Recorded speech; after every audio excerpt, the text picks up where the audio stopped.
Guys, pakita ko ulit sa inyo itong aking ginawang kubo. Bagong kubo sa ating fish pond. Mas mahaba ito dun sa una. Mas mahaba. Ayan siya.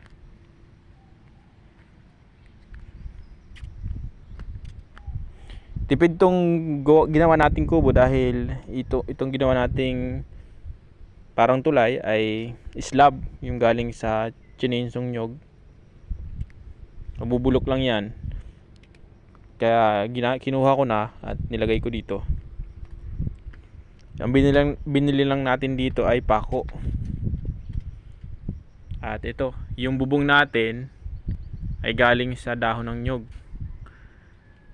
Mas mabilis siyang mabulok pero baka umabot naman ng 1 taon. Ito siya. Napakaganda. Semento na sana yung plano natin dito na gagawin. Pero yung budget natin ay hindi pa kaya. Kaya native muna. Baka sa susunod kaya na natin. Semento na para di palit-palit. Kasi yung gastos natin sa pako lang halos 200 pesos lang.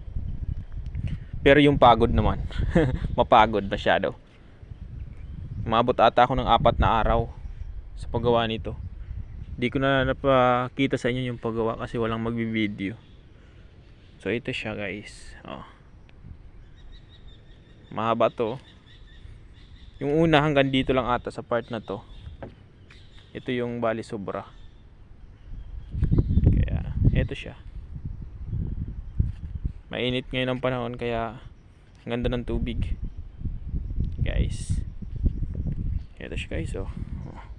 Kubo sa gitna ng ating fish pond.